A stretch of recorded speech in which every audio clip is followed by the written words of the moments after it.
palavra do Senhor na carta aos Hebreus, capítulo 4, verso 14 ao verso 16. Hebreus 4, 14 a 16. Vamos ler de forma responsiva. Tendo, pois, a Jesus, o Filho de Deus, como grande sumo sacerdote que penetrou os céus, conservemos firmes a nossa confissão. Porque não temos sumo sacerdote que não possa compadecer-se das nossas fraquezas, dando-se por ele tentado em todas as coisas, a nossa semelhança, mas sem pecado. Acheguemo-nos, portanto, confiadamente junto ao trono da graça, a fim de recebermos misericórdia e acharmos graça para o socorro em ocasião oportuna. Deus nos abençoe, que nós possamos desfrutar hoje desse privilégio que o texto sagrado nos ensina. Nós temos confiança para chegar na presença de Deus, porque Jesus pagou o preço do nosso pecado. Vamos cantar o hino de número 13 e fala um pouquinho sobre isso. Vamos louvar a Deus com um cântico desse hino.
Jesus abriu um caminho novo que nos conduz ao céu. Através de Jesus nós temos comunhão com o Pai, podemos chegar à sala do trono, a presença do próprio Deus que está entronizado, que está acima dos querubins, reinando pelos séculos dos séculos. E nós podemos em Cristo Jesus chegar à presença de Deus. Como é bom saber disso. Mas nós somos falhos e pecadores, irmãos, e nós precisamos do perdão de Deus. E eu quero, antes da gente ter um momento de oração silenciosa, quero que você abra a sua Bíblia na segunda carta de Paulo aos Coríntios, no capítulo 8, verso 9. E esse texto nos fala também de uma riqueza que nós temos em Cristo Jesus. Fomos enriquecidos, não com dinheiro, com prata, isso é nada em relação à grande riqueza que nós temos em Cristo Jesus, que é o perdão, a graça, o amor, a vida eterna, a herança e a promessa de termos Deus ao nosso lado todos os dias. Vamos ler todos juntos, verso 9, 2 Coríntios, capítulo 8. Leiamos. Pois conheceis a graça de nosso Senhor Jesus Cristo, que sendo rico se fez pobre por amor de vós, para que pela sua pobreza os tornasseis ricos. Que texto precioso esse. E o contexto aqui é o contexto das ofertas.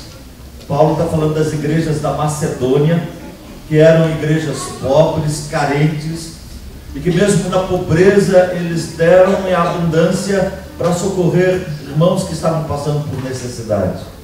E Paulo então compara essa atitude dos crentes lá da Macedônia com a própria atitude de Jesus Cristo, que sendo o Senhor de todas as coisas, rico, dono do universo, se esvaziou de si mesmo, se empobreceu, por assim dizer, e deu a sua vida por nós, para que em Cristo Jesus fôssemos enriquecidos com graça, com perdão, com misericórdia e com salvação. À luz disso, abaixe a sua cabeça, vamos orar e vamos agradecer a Deus, especialmente por esse perdão maravilhoso, por essa graça incomparável que nós temos em Cristo Jesus. Depois de alguns instantes, nós vamos cantar mais um hino, o hino de número 107 do nosso hino. Quero estar ao pé da cruz, que tão rica fonte corre franca, salutar de Sião no monte. Sim na cruz, sempre me glorio, e por fim descansarei salvo além do rio. Vamos cantar esse hino maravilhoso do nosso hino, o hino 107, ao pé da cruz.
firme até a pátria ver santa além do rio. Vamos lá?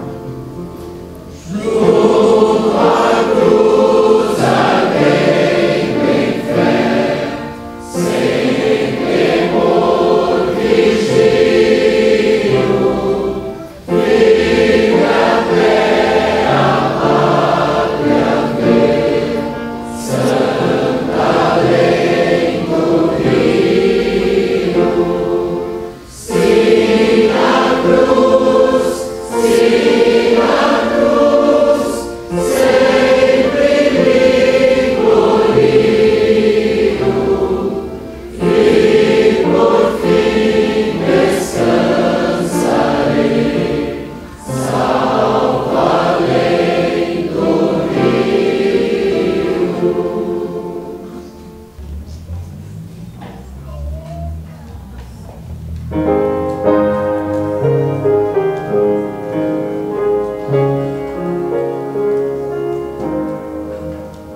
Eu quero saudar as pessoas que visitam a nossa igreja.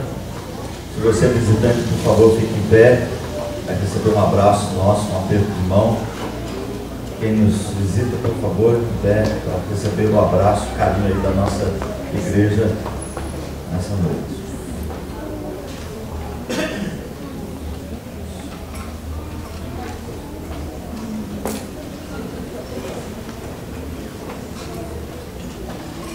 Então, bem-vindos aí no nosso meio. Voltem sempre.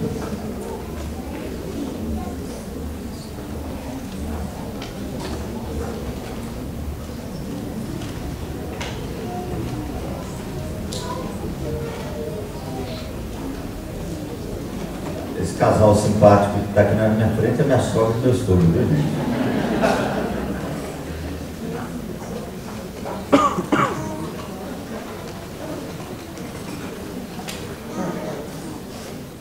Um aviso importante: próximo domingo nós vamos ter aquela feijoada gostosa, que não vai ser dada de presente para você, mas você pode comprar por R$20 para ajudar um jovem aí no acampamento de carnaval. Então você pode pegar o seu ticket aí com o pessoal da mocidade, da UPA hoje, depois que terminar o culto. R$20 dá para 3 pessoas a feijoada, então tá de bom tamanho. Tenho certeza que você vai gastar muito mais se você for num restaurante pagar uma feijoada para 3 pessoas. Então aproveite, hoje faça a sua encomenda. Próximo domingo, a partir das 11h30 da manhã, você pode vir aqui buscar a sua feijoada ali na cozinha da nossa igreja, tá bom? É isso mesmo, né? Acho que eu avisei certinho. Que Deus abençoe, então, aos jovens e adolescentes e as pessoas que estão preparando essa feijoada. Vamos ler ainda um texto da palavra do Senhor, Salmo 63, verso 3 e 4, diz assim: porque a tua graça é melhor do que a vida, os meus lábios te louvam. Assim cumpre-me bem dizer-te, enquanto eu viver, em teu nome levanto as mãos. O salmista faz um propósito de bem dizer o Senhor enquanto ele viver. Uma das maneiras de nós agradecermos e louvarmos a Deus é através das nossas ofertas, do nosso dízimo.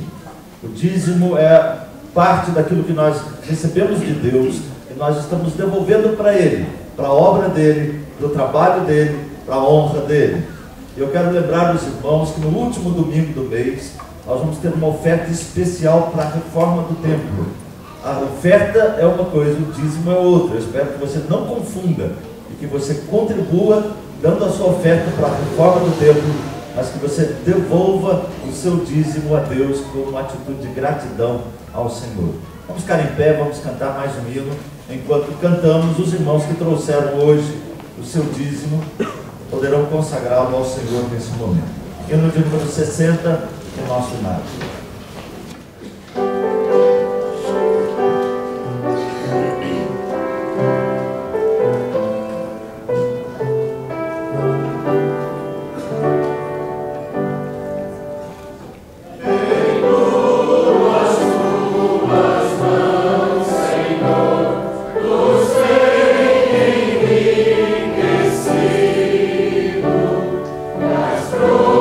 Provisões do teu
bem rápida sobre a reforma do nosso templo. Já há algum tempo nós estamos nos reunindo aqui no salão social da igreja e já estamos bem encaminhados naquilo que nós precisamos fazer aí do templo. Essa semana, se Deus permitir, o fogo vai ser colocado. Então eu creio que uns 10 dias nós já vamos estar com um fogo novo na nossa igreja. Depois nós vamos também, junto com a troca do fogo, nós vamos trocar a iluminação.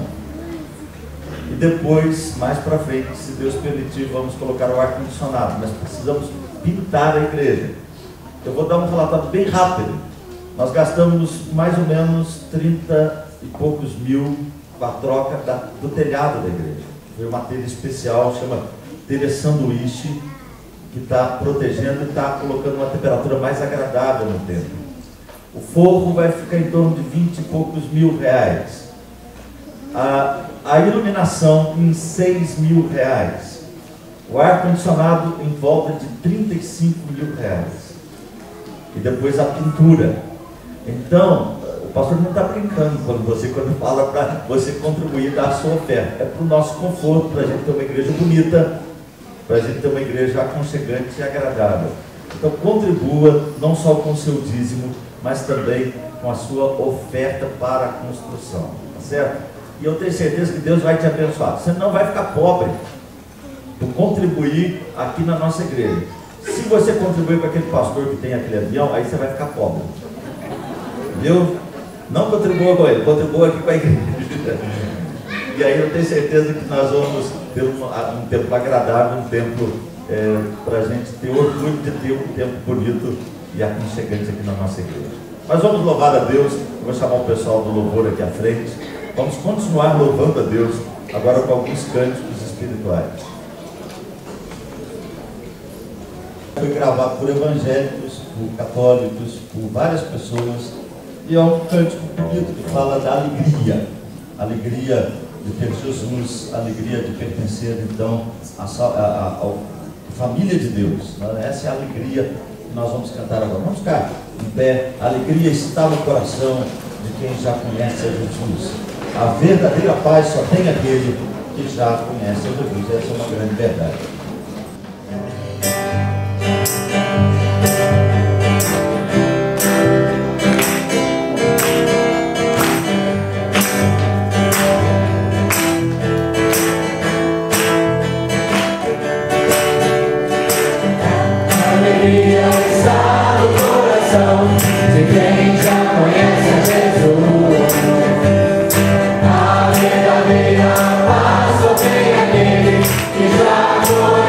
Jesus.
na pessoa que está do seu lado.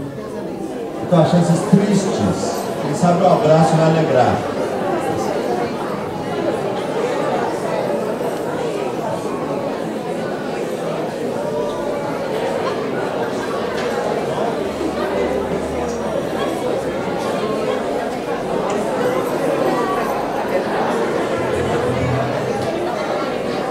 Volta para o lugar agora.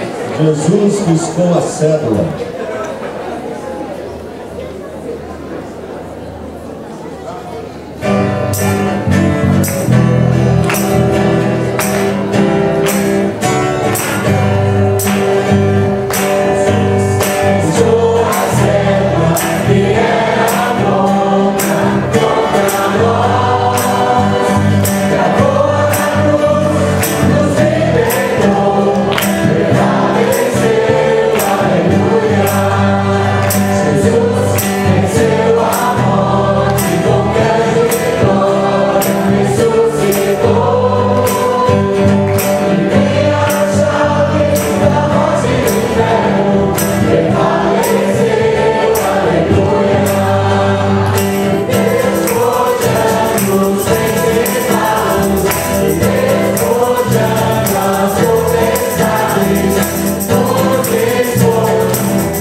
Um trabalho com gestantes carentes, e esse era um cântico que elas gostavam de cantar. E ele é um cântico que eu gosto também, eu tenho certeza que quem conhece gosta muito. É antigo, e ele fala de um vaso que se quebrou. A ideia é essa, né? Que como um vaso nós precisamos estar nas mãos do oleiro para nos moldar segundo a vontade de Deus. Eu quero ser, Senhor amado, como um vaso nas mãos do oleiro. Quebra a minha vida e faz-a de novo. Eu quero ser um vaso novo. Vamos cantar essa linda canção.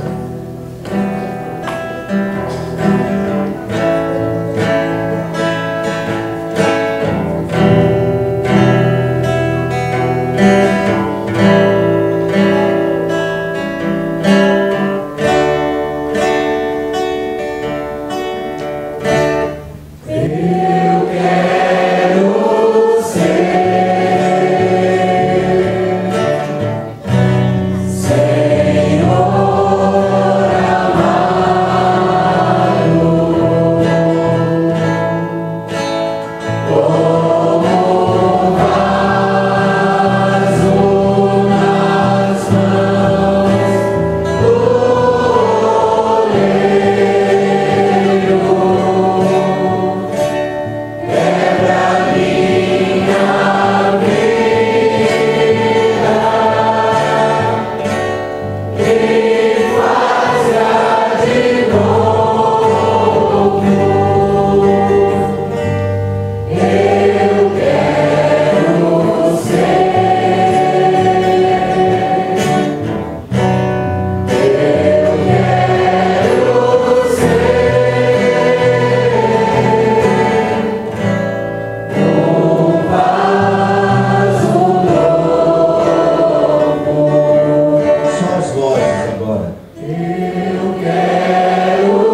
você subir à frente.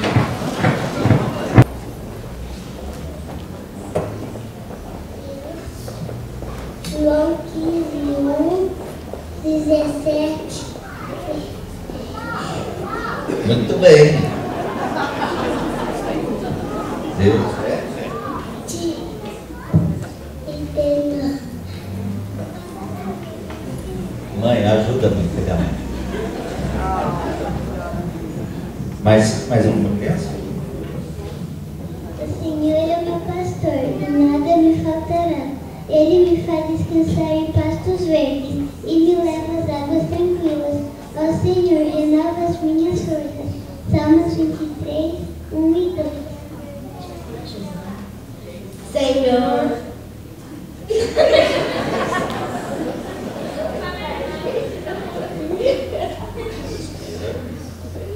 vocês me amam, obedeçam aos meus mandamentos.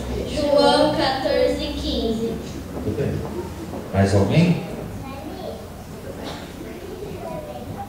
Não falava meu pai, ela falava, calma, tempo bebê. Deus é o meu Salvador. Eu confiarei nele e não terei medo. Isaías 12, 2. Deus amou o mundo de tal maneira que deu seu Filho unigênito, para que todo nele creia não pereça, mas tenha vida eterna. João 3,16. Muito bem, irmão. Verdadeira. De tutor. João 15, 1. Muito bem. Vamos orar, crianças, então? Senhor Deus, obrigado por esse culto, pela oportunidade que nós temos de aprender a Tua palavra. Fala agora ao nosso coração. Em nome de Jesus. Amém. Podem ir, crianças.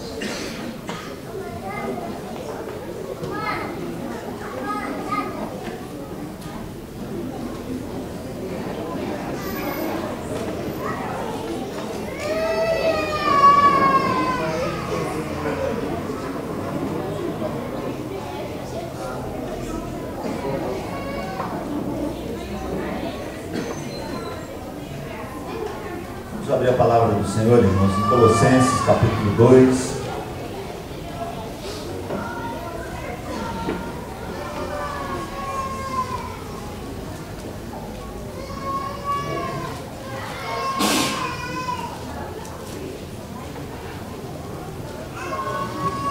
Colossenses 2, verso 8 ao verso 15.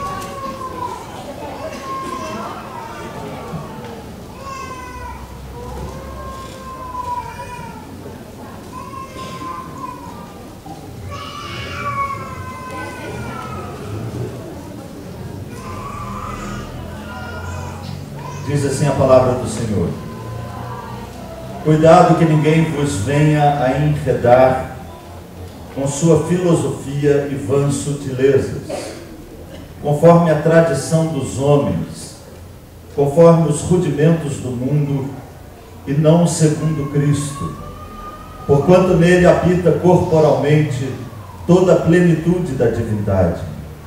Também nele estáis aperfeiçoados.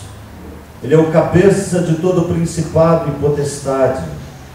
Nele também fostes circuncidados, não por intermédio de mãos, mas no despojamento do corpo da carne, que é a circuncisão de Cristo, tendo sido sepultados juntamente com ele no batismo, no qual igualmente fostes ressuscitados mediante a fé no poder de Deus, que o ressuscitou dentre os mortos.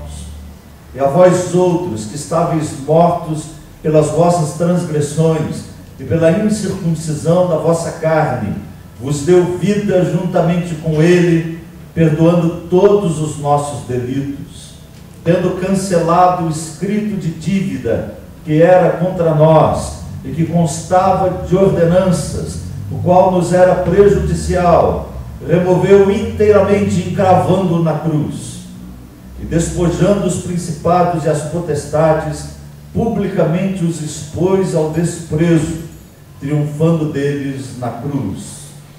Que Deus abençoe a sua palavra, fale ao nosso coração nessa noite.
Sua Bíblia, abra novamente no texto de Colossenses 2, verso 8 ao 15.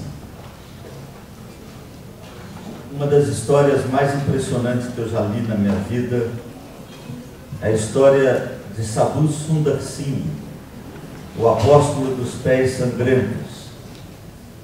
Sadhu Sundar Singh era um jovem indiano, bem jovem ainda, de uma família nobre na Índia, e ele se converteu ao cristianismo, ao Evangelho de Jesus Cristo. E Sundar Singh então se tornou um missionário, um pregador do Evangelho, atravessando várias vezes o Himalaia, pregando em boa parte da Índia e do Tibete, chamado de apóstolo dos pés sangrentos, porque ele caminhava sempre descalço. Em certa ocasião, as marcas de sangue, as pegadas de sangue ficaram na neve, e alguém comentou dizendo, falando dele como o apóstolo dos pés sangrentos. Fernando Bonerges escreveu um livro sobre ele. E a história dele é uma história que eu recomendo você, se você ainda não leu, leia. Um livro antigo, faz parte até da história da nossa própria igreja. Mas o que eu acho impressionante em Sundar Singh é que ele trocou tudo. Ele abriu mão de tudo, ele foi deserdado pela sua própria família. E ele foi muitas vezes convidado a se retratar da sua fé, a abandonar o seu Cristo. Mas ele preferiu seguir Jesus, a desfrutar de todas as benesses e riquezas que a sua própria família lhe proporcionava. Certa ocasião, Sundar Singh bateu a porta de uma casa, a criada atendeu e foi até a sua patroa, sua senhora, e disse: olha, há uma pessoa aí fora pedindo água, ou pedindo alguma coisa ali. E a mulher disse: então quem é? E a criada respondeu: não sei quem é, não sei o seu nome, mas eu só sei que ele se parece com Jesus. Sundar Singh, um jovem que trocou tudo por Jesus, que abriu mão de tudo por Jesus Cristo. E eu pergunto: que Jesus é esse? Que Jesus é esse capaz de transformar a vida de um jovem indiano, de radicalizar a sua vida? Quem é esse Jesus que a partir de 12 pessoas simples, galileus, da Galileia dos gentios, transformou o mundo? Quem é esse Jesus capaz de pegar um apóstolo como o apóstolo Paulo, Saulo de Tarso, e fazer daquele que perseguia a igreja, que respirava ameaças de morte, se tornar o maior missionário de todos os tempos? Quem é esse Jesus? Vamos olhar para esse texto nessa noite, irmãos, porque esse texto é um texto maravilhoso, é um texto difícil, é um texto profundo, mas é um texto maravilhoso. E antes de entrar no tema, eu quero fazer algumas considerações do contexto. Colossenses era uma carta que Paulo escreveu à igreja de Colossos. Portanto, era uma carta para ser lida para a igreja toda, provavelmente em voz alta. Mas era uma carta não só para ser lida na igreja toda, mas lida também nas casas, nos lares e individualmente. Fazia parte daquela comunidade de Colossos um indivíduo chamado Filemon. A família dele era da igreja de Colossos. E Filemon também leu a sua carta, ou a carta aos Colossenses, também lá na sua casa. E essa é uma carta que fala sobre perdão, sobre Jesus, sobre um Cristo que muda a nossa vida. E eu creio, irmãos, firmemente, eu até chamo Colossenses de uma joia preciosa, que chegou até nós pela ação, pela obra do Espírito Santo. Então nós temos hoje o privilégio de ter essa carta também para a nossa igreja, para a nossa família, para a nossa vida. E eu chamo esse texto que nós lemos de águas profundas. Nós não estamos nadando em águas rasas, nós estamos nadando em águas profundas. E nós precisamos então mergulhar bem nesse texto para entender o que Paulo diz aqui, o que o texto quer de cada um de nós, igreja de Jaú, famílias aqui da cidade e cada um individualmente também nessa noite. Eu falei semana passada sobre isso e eu quero repetir essa ideia de que o propósito de Paulo aqui é combater uma heresia, não só aqui nesse texto, mas na carta como um todo. A intenção de Paulo é combater um erro que estava presente ali naquela igreja, ou tentando se infiltrar ali naquela igreja através de falsos mestres. Mas o propósito de Paulo, sobretudo, como eu disse também semana passada, é exaltar Cristo o Senhor. Se você pegar a carta aos Colossenses e pegar todas as expressões do texto que falam sobre Jesus, você vai ficar impressionado de como Paulo descreve Cristo aqui nessa carta. Dentre várias coisas, ele diz, por exemplo, que Jesus é o Criador de tudo que existe e que ele é a imagem do Deus invisível. Mas a ideia agora de Paulo é talvez falar de forma negativa do que ele disse positivamente nos versículos anteriores, no verso 6 e no verso 7. Lá no verso 6 e no verso 7, ele disse positivamente o seguinte: assim como vocês receberam a Cristo, assim vocês devem continuar andando nele, assim andem nele. E agora, de forma negativa, ele diz mais ou menos a mesma coisa: cuidado, para que ninguém vos engane com as suas filosofias vãs e enganosas, afastando vocês de Cristo. Então a preocupação de Paulo é que aqueles crentes pudessem se firmar cada vez mais em Jesus e não deixar que nada nesse mundo, nessa vida, os distancie de Cristo Jesus. No capítulo 1, Paulo nos disse que Deus libertou os crentes e os transportou para o reino de Jesus. O perigo agora se encontra no fato desses crentes se deixarem escravizar novamente. Olha o que Paulo está dizendo, como é importante a gente pensar nisso. O que ameaçava aqueles crentes, aquela igreja? Paulo chama essa ameaça aqui no texto de filosofias vãs e enganosas, ou na nossa versão, vãs sutilezas, filosofias e vãs sutilezas, conforme diz aí o verso 8. Esse era o perigo que ameaçava a igreja, que assolava aquela igreja. E nós vamos tentar entender o que significa isso também na nossa vida, no nosso contexto hoje. O texto, ele se divide em 3 partes. Em primeiro lugar, Paulo fala do perigo de um andar sem Cristo, verso 8 e o verso 9, não 19 como eu coloquei aqui, verso 8 e verso 9. É o perigo de um andar sem Cristo.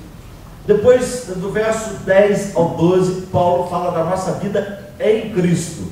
Olha as expressões que ele usa: nele aperfeiçoados, verso 10, nele circuncidados, verso 11, nele sepultados e ressuscitados, verso 12. E a terceira parte desse capítulo, ou desse texto que nós lemos, fala do que Cristo fez, verso 13 ao verso 15. O que ele fez? Perdoou todos os nossos pecados, verso 13, cancelou o escrito de dívida que era contra nós, verso 14, e expôs os principados e potestades ao vexame, verso 15. Então, olha como é interessante esse texto. Paulo está falando de um perigo que nos afasta de Cristo, fala da nossa posição em Cristo e fala do que Cristo fez.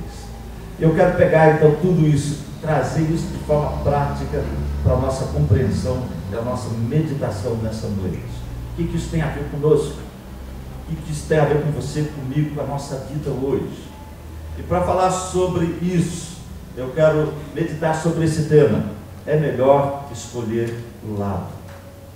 Assim como Sadhu Sundar Singh deixou tudo para seguir Jesus, assim como os apóstolos fizeram, como Paulo fez e tantos outros na história, nós também, como cristãos, precisamos escolher o lado de Jesus. É melhor escolher o lado. Qual é a intenção? Qual o objetivo da mensagem? Servir de alerta para o perigo da dualidade, dessa um pé no mundo, outro pé na igreja. Entender a nossa perfeita realização em Cristo. E em terceiro, aceitar o que Jesus fez na cruz como algo completo, perfeito e acabado. Esse é o nosso propósito. É melhor escolher o lado. Eu quero que você abra o seu coração, você abra a sua mente aqui nessa noite, que você entenda isso como um desafio, mas também como remédio para a sua alma, como solução para a sua vida. É melhor escolher o lado. Em primeiro lugar, eu quero abordar o que Paulo trata aqui no verso 8 e 9, e eu chamo isso aqui de perigo real. Olha o que o texto diz, irmãos. Eu vou ler novamente o texto aqui na nossa tradução. Cuidado que ninguém vos venha a enredar com a sua filosofia e vãs sutilezas, conforme a tradição dos homens, conforme os rudimentos do mundo, e não segundo Cristo, porquanto nele habita corporalmente toda a plenitude da divindade.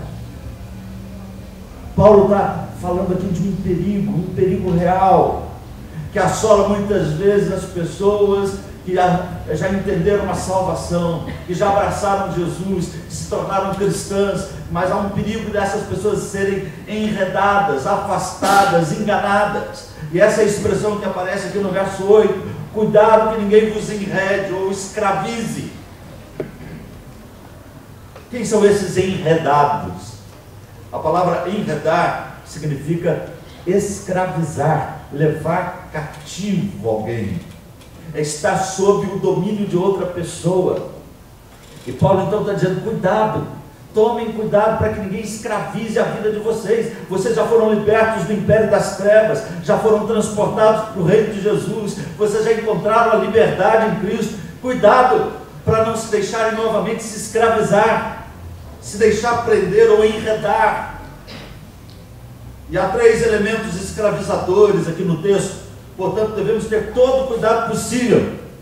Em outras palavras, precisamos manter os nossos olhos abertos. Tomar cuidado aqui significa isso, ficar alerta, prestar atenção, vigiar o tempo todo, diante desse perigo que é real, que é verdadeiro, que muitas vezes nos assola. O que seria de fato então esse perigo que Paulo trata aqui nesse texto? Como eu disse, ele fala sobre 3 realidades. Ele fala de filosofia vã e enganosa, ele fala da tradição dos homens e ele fala dos rudimentos desse mundo. Mas eu entendo que o que Paulo está preocupado aqui é com o que ele chama de vã filosofia, ou filosofia vã e enganosa.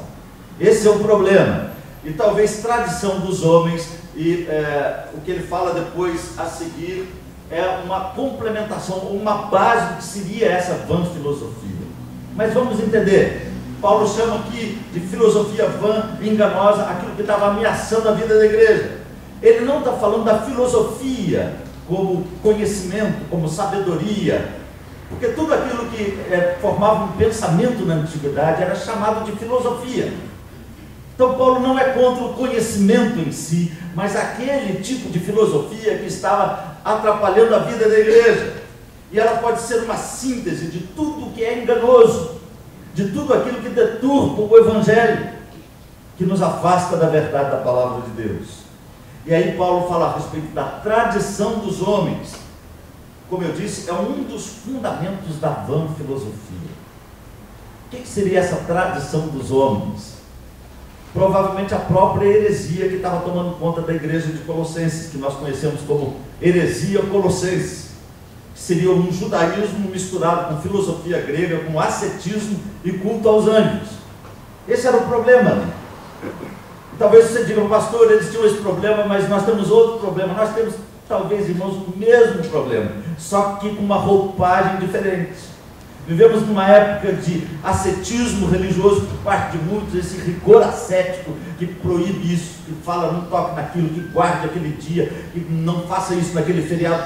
Isso é ascetismo religioso, pregando a salvação por meio de rituais religiosos.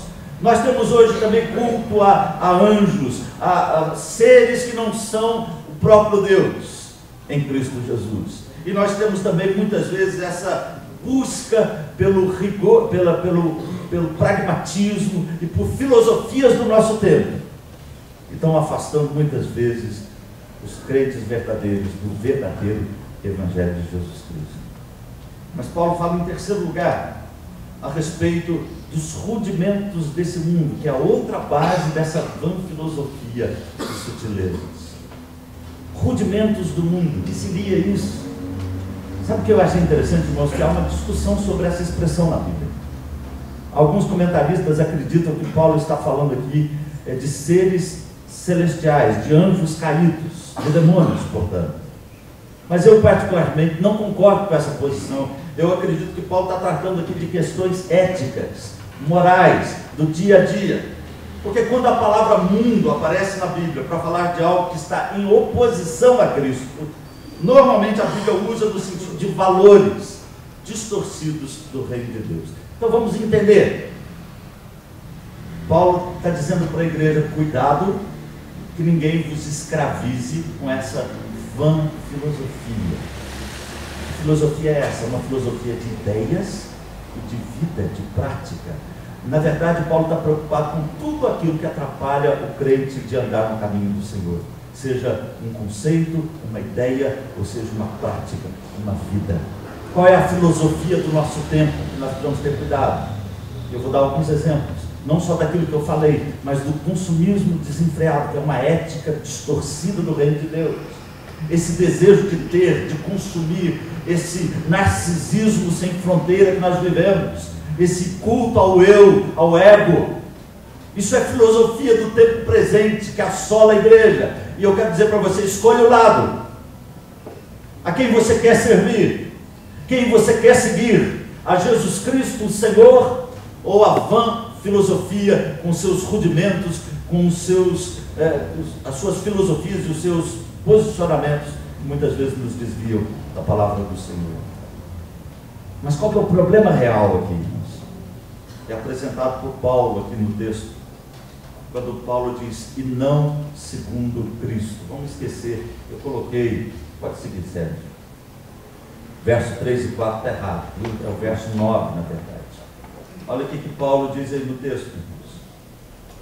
É impressionante, porque ele fala assim, porquanto nele habita corpo, aliás, no finalzinho do verso 8, ele diz assim, conforme a tradição dos homens, conforme o rudimento do mundo, e não segundo Cristo, porque nele habita corporalmente toda a plenitude da divindade. Qual que é o problema? O problema não é tanto afastar dos atrativos do mundo, ou ser seduzido pelos atrativos do mundo. O grande problema é quando as pessoas se afastam de Cristo. O grande problema é quando as pessoas deixam Cristo por outras coisas. O grande problema é perder Cristo de vista, de foco, e abraçar outras coisas na vida e deixar Jesus de lado. Sejam valores, sejam ideias, sejam pensamentos políticos, filosóficos, o que for. Se alguma coisa está me desviando da cruz, está me desviando de Jesus, está me desviando de me entregar mais a Cristo Jesus, então eu devo abandonar, rejeitar, ter cuidado para que aquilo não me afaste de Jesus. Por quê? Paulo diz, porque nele habita corporalmente toda a plenitude da divindade. Talvez eu não compreenda toda a extensão e a profundidade do que Paulo está dizendo aqui, porque o que ele diz aqui são águas profundas. Paulo está tratando aqui da completa igualdade de essência de Jesus com o Pai e com o Espírito Santo. Ele não está falando simplesmente que Jesus é Deus, ele está dizendo que Jesus é igual, a mesma essência, do mesmo poder, da mesma majestade de Deus Pai e Espírito Santo. E ele diz que isso está concentrado no corpo de Jesus. Nele habita corporalmente toda a plenitude da divindade.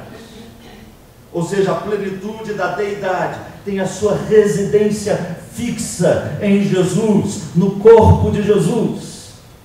Como eu disse, talvez seja demais para a minha cabeça, mas eu preciso acreditar nisso. Então, trocar Jesus, seja por um prazer na vida, seja por uma filosofia, seja por qualquer coisa que for, por um amor, um romance, um flerte ou qualquer coisa na vida, é loucura.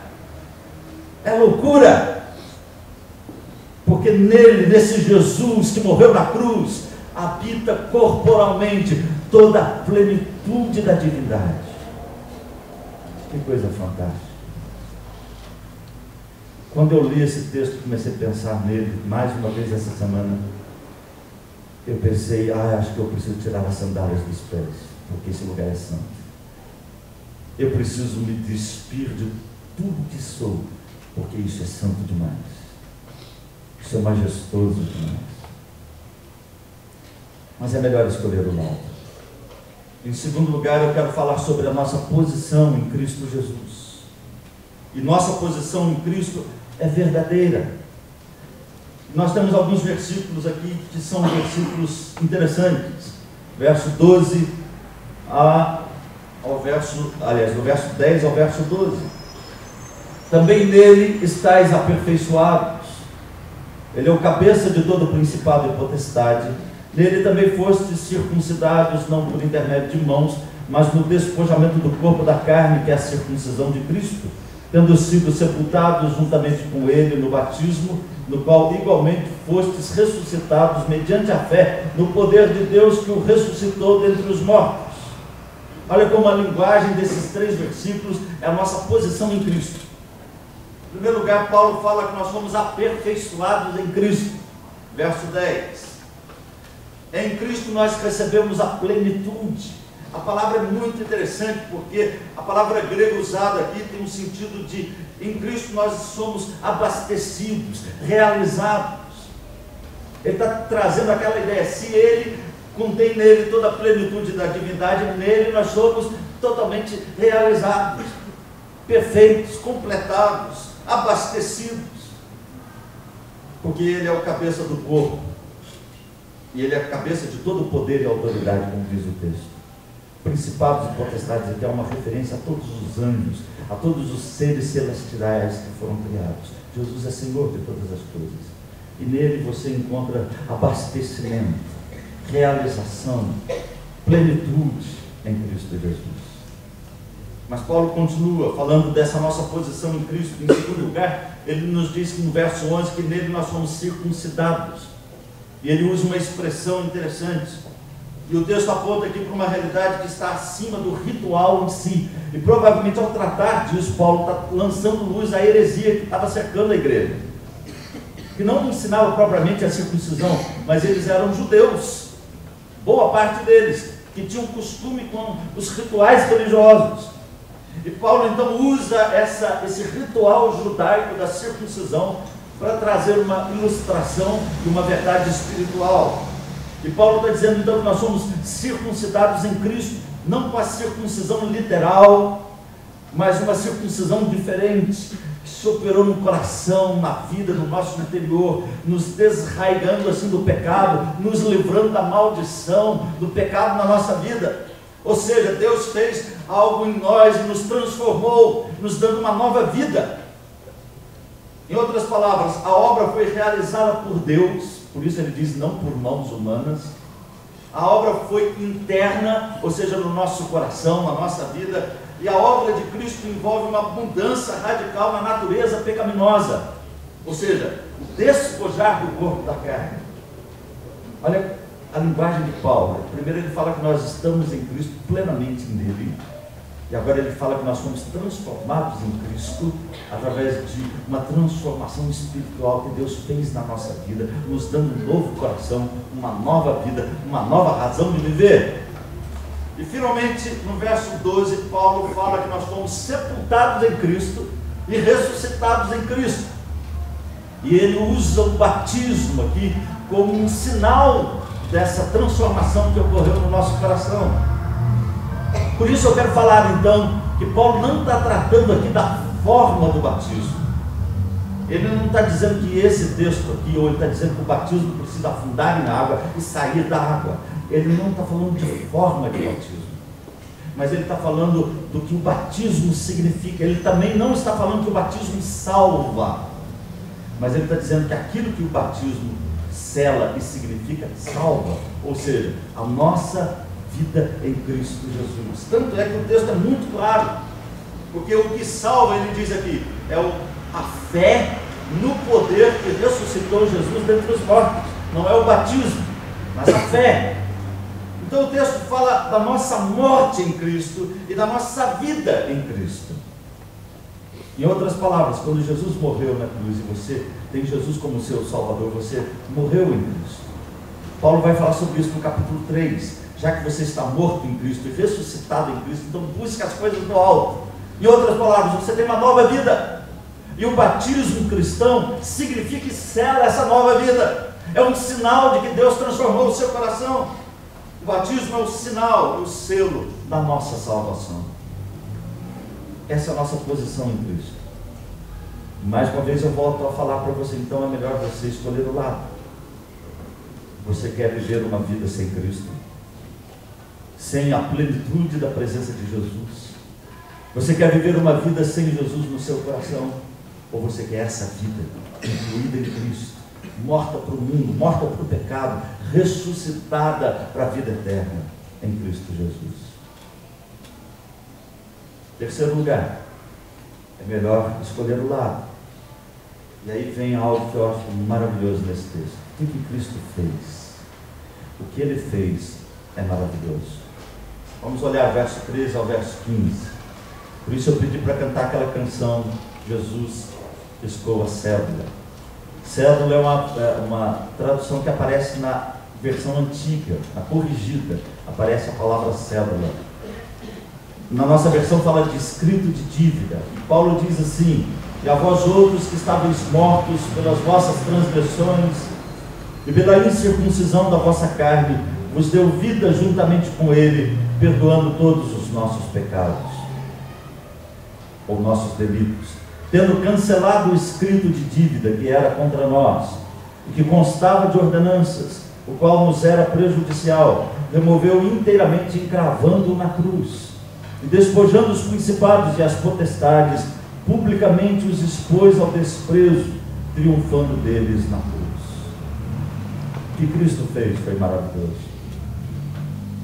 Em primeiro lugar, o que Ele fez? Perdoou todos os nossos pecados. Verso 13. Ele começa o verso 13 falando dos colossenses e dos gentios de uma forma geral. Vocês vão notar que na primeira parte do verso 13, a pessoa, Paulo usa a terceira pessoa do plural. Ele está falando vós ou vocês. E aí no finalzinho ele muda para a primeira pessoa do plural. E ele diz: Cristo perdoou todos os nossos pecados, gentios e judeus. Em Cristo Jesus tem o perdão. Quando eu penso nessa expressão de Paulo, e quando eu penso no perdão, eu necessariamente penso em algumas verdades da Bíblia. A primeira delas, que esse perdão está baseado na graça de Deus.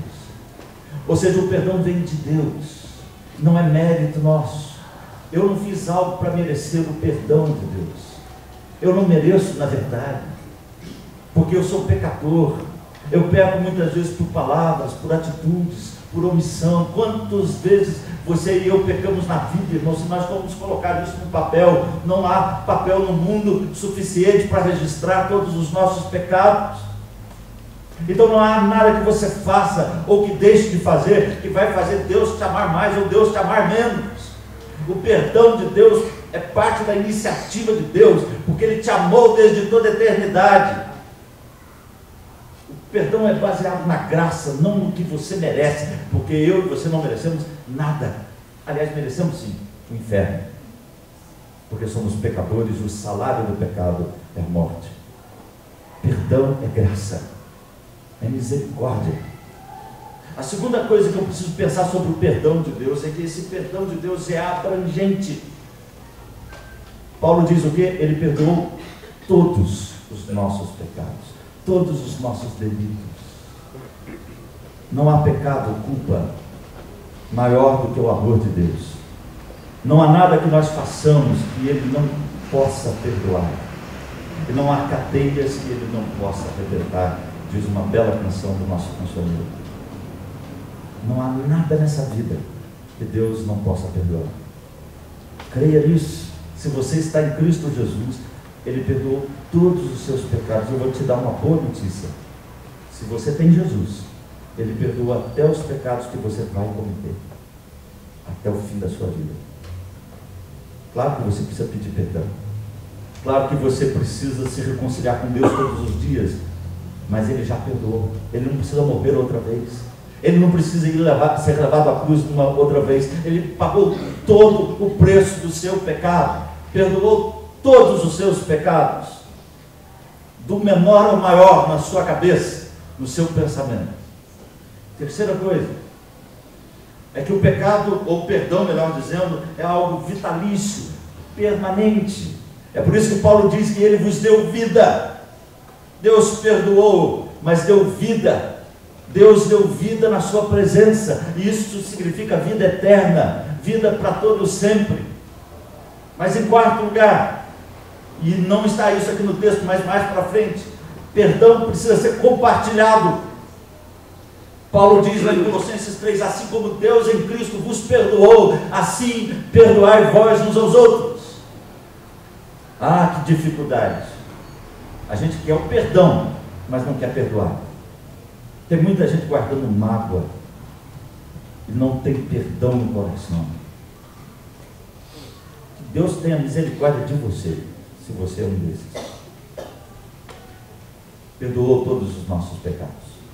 Em segundo lugar, Deus apagou o escrito de dívida que era contra nós. Cristo cancelou o escrito de dívida. A referência que Paulo faz aqui é a lei de Moisés, a lei escrita, a lei que condena, a lei que julga, a lei que aponta o pecado. E Paulo está dizendo algo extraordinariamente maravilhoso e até mesmo incompreensível para muita gente. Toda a lei que era contra você, Jesus rasgou, cancelou. Já nenhuma condenação há, diz a Bíblia em Romanos 8:1, para os que estão em Cristo Jesus. Porque a lei do Espírito da vida nos libertou da lei do pecado e da morte. A lei acusadora perdeu o seu poder. Cristo cravou o escrito de dívida na cruz. Os crentes não estão debaixo da lei, mas da graça de Deus. Você fala, pastor, que coisa boa, então estou livre para fazer o que me der na cabeça. Sim, está livre. Você não precisa mais da lei para te salvar. Mas se você realmente é um salvo em Cristo Jesus, você não vai querer viver de qualquer jeito. Porque na verdade você vai querer viver em gratidão. Aliás, a lei agora é gratidão. Você ama a Deus sobre todas as coisas e ao próximo como a você mesmo. Você segue a Jesus e obedece a sua palavra, não por medo, não como um escravo, não mais como algo que está te afundando e jogando lá embaixo, colocando culpa em você, mas como um livre, como alguém que foi resgatado. E agora você obedece porque você é grato.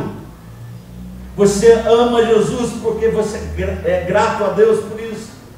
É por isso que Paulo diz, o amor de Cristo me constrange a não viver mais para mim, mas para aquele que por mim morreu e ressuscitou.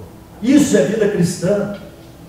Porque o escrito de dívida foi rasgado, foi cancelado. Isso é um golpe no orgulho humano, sabe por quê? As pessoas querem ser salvas pela lei, por incrível que pareça. Elas acham que se obedecer, forem boazinhas, se elas guardarem alguns dias, inclusive Paulo vai citar esses dias um pouco mais na frente, se elas praticarem a lei, e se elas se enquadrarem num esqueminha bonitinho, quadradinho, todo perfumadinho, então elas vão ser salvas. Isso é orgulho, é presunção, é anular a cruz de Cristo. E a notícia é muito melhor do que isso. Jesus rasgou a cédula que era contra nós, que nos acusava, cravou na cruz, cancelou o escrito de dívida. Terceiro e último lugar, ele desarmou o inimigo. Verso 15. Principados e potestades, como eu disse no início, pode ser uma referência a todos os seres celestiais. O que determina se eles são bons ou maus é o contexto da passagem. Então, quando o texto fala de principados e potestades aqui em oposição a Cristo, está falando de anjos caídos. Aqueles anjos que foram expulsos dos céus, liderados por Satanás. Paulo está falando do diabo e dos demônios aqui, para ser bem claro para todos nós. Principados e potestades, anjos em oposição a Deus, que foram derrotados na cruz. Ai, irmãos, que coisa maravilhosa isso aqui. Comandados por Satanás. Esses seres são chamados na Bíblia de acusadores. Aliás, o diabo é o acusador dos irmãos. Ele tinha uma posição dessa antes de Jesus vir. Ele foi lá um dia na presença de Deus e acusou Jó. Mas quando Jesus morreu na cruz, o acusador foi destronado, foi vencido e foi amarrado. A Bíblia está cheia de referências que falam sobre isso. Eu não preciso amarrar o demônio, ele já está amarrado em nome de Jesus. Ele já foi derrotado. Eles perderam a sua posição pela morte e ressurreição de Jesus. E a figura que Paulo usa aqui é de um soldado romano ou de um general romano que pega os seus prisioneiros e os expõe ao vexame diante de todos. Paulo está dizendo que Jesus lá na cruz fez isso com o diabo e com seus anjos. Ele os expôs ao vexame, triunfando deles na cruz. Na verdade, e aí eu quero comentar rapidinho sobre isso, esse último ponto que eu falo aqui. A batalha não terminou, mas a guerra já foi vencida. O diabo foi expulso do céu, foi atirado à terra, como diz o Apocalipse. E Jesus disse isso também quando os discípulos voltaram. Falaram: Senhor, até os demônios se nos submetem pelo teu nome. E Jesus diz: eu vi Satanás caindo do céu como um relâmpago. Quando Jesus morreu e ressuscitou, ele diz: toda a autoridade me foi dada, tanto no céu e na terra, e de portanto fazei discípulos de todas as nações. Jesus disse para Pedro: tu és Pedro, e sobre essa pedra edificarei a minha igreja, e as portas do inferno não prevalecerão contra ela. E Paulo diz em Colossenses: ele nos libertou do império das trevas e nos transportou para o reino do Filho do seu amor. O diabo já foi derrotado. Jesus é o mais valente, que entrou na casa do valente, amarrou o valente, e agora nós podemos saquear os bens do valente, pregando o evangelho e trazendo do inferno aqueles que são de Jesus, porque o diabo já foi derrotado. A batalha não terminou. Ela vai terminar quando Jesus voltar, mas não há o que temer, não há o que titubear na vida cristã. Eu não preciso sair por aí orando nos quatro cantos da casa, fazendo mágica para o diabo desaparecer, expulsando aqui, expulsando ali, vendo o diabo em tudo, ele já está derrotado. Eu preciso me apropriar disso. E é isso que Paulo está dizendo aqui: triunfou na cruz. Muito bem, irmãos, muita coisa hoje, né? Espero que você tenha guardado. Qual que é a nossa proposta? É melhor escolher o lado. Pensa naquela igreja lá de Colossenses, com tudo aquilo que eles estavam sofrendo, as ameaças externas, várias ameaças de todos os lados. E Paulo então diz para aqueles irmãos e para aqueles crentes: cuidado, cuidado, cuidado que ninguém vos engane, que vos afaste de Cristo, porque nele vocês têm tudo que precisam. E não só nele vocês têm tudo, porque ele fez algo extraordinário. Ele perdoou os pecados, ele cancelou o escrito de dívida e ele enfraqueceu ou derrotou o inimigo. É melhor escolher o lado. Esse foi o nosso tema. Só para lembrar: o perigo é real, em primeiro lugar. A nossa posição em Cristo é verdadeira. Segundo, o que Cristo fez é maravilhoso. Perdoou os nossos pecados, cancelou o escrito de dívida e desarmou o inimigo. Vamos aplicar isso. Primeira aplicação: de um lado a filosofia, e aqui eu coloco entre aspas, não filosofia como ciência, como conhecimento, mas filosofia como tudo aquilo que abarca ou engloba o pensamento e a ética que nos distanciam de Cristo. Tudo pode ser enquadrado nesse tema de filosofia. É por isso que a gente fala da filosofia desse tempo, ou como Paulo diz a respeito desse século, da forma desse século. É o sistema do mundo, consumista, hedonista, buscando prazer na felicidade. De um lado a filosofia dos valores, dos prazeres, das ideias. Do outro lado, Jesus Cristo. Escolha o lado de Jesus. Segundo lugar, em Cristo a plenitude, porque nele habita corporalmente toda a plenitude da divindade. Nele há plenitude para você. Creia em Jesus, abra o seu coração para Ele.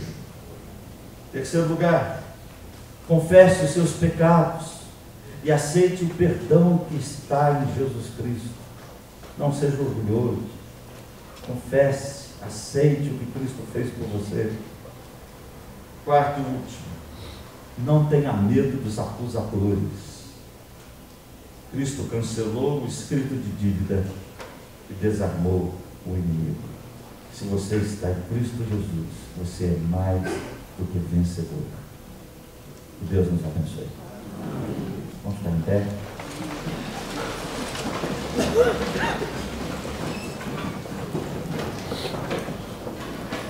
Senhor amado e querido, nós agradecemos ao Pai por essa noite, pelo privilégio de podermos estudar a Tua Palavra e meditar nos Teus ensinamentos.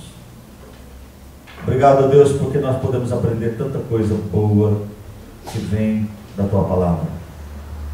E que nada, Senhor, nesse mundo possa nos seduzir a ponto de nós deixarmos Jesus. Seja um conceito, uma filosofia, um comportamento, o que for. Que nada nos desvie da sublimidade do Teu amor em Cristo Jesus. Que nós possamos buscar a Cristo como Salvador e Senhor da nossa vida, abrindo o nosso coração para Ele, porque não há vida a não ser no Teu Filho Jesus, que trocou o céu pela cruz infame, mas venceu todas as coisas, ressuscitou, e em Cristo há vida perfeita e completa para o Teu povo, para a Tua igreja. E em nome de Jesus, que fez tudo isso por nós queremos interceder pela igreja, pela vida de cada pessoa que se encontra aqui, especialmente dos nossos irmãos e pessoas queridas que estão enfermos. Ó Deus, que Tu estejas com eles, abençoando, sustentando, curando, conforme o Teu querer e o Teu propósito. Ó Deus querido, dirige a nossa vida, para que nós possamos Te buscar e pensar, ó Pai, que tudo na vida é nada comparado àquilo que Cristo pode nos dar. Como aquele jovem lá do passado, que abriu mão de tudo por Jesus. Ó Deus, muitas vezes nós somos convidados a fazer tão pouco, como abrir mão de um gosto, abrir mão de um valor qualquer, abrir mão às vezes de pecados até mesmo que estão acariciando o nosso ego e a nossa alma. E é tão pouco, Senhor, diante daquilo que Jesus tem para nos oferecer. É tão pouco, ó Pai, e nós às vezes deixamos Cristo, Pai. Tem misericórdia das nossas vidas, Senhor. Abençoa a nossa igreja, para que ela abrace a Jesus, para que ela creia em Cristo, para que ela seja plena de Jesus, cada dia mais. Nós oramos pedindo a Tua bênção e o Teu favor, no nome precioso de Jesus Cristo, nosso Senhor. E agora, irmãos, que a graça preciosa de Jesus, que o amor de Deus, o nosso eterno e poderoso Pai, e que a comunhão, as consolações e a companhia do Espírito Santo sejam com todos nós e com todo o povo de Deus que está espalhado pela face da terra, hoje e para todos sempre. Amém.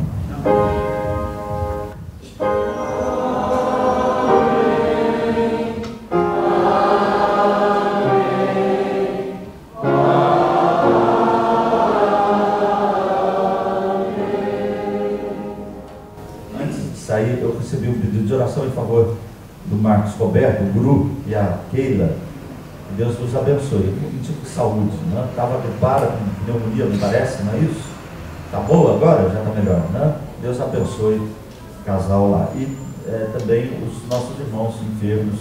Vamos lembrar de orar por eles durante essa semana. Dê um abraço aí na pessoa que está do seu lado, atrás de você.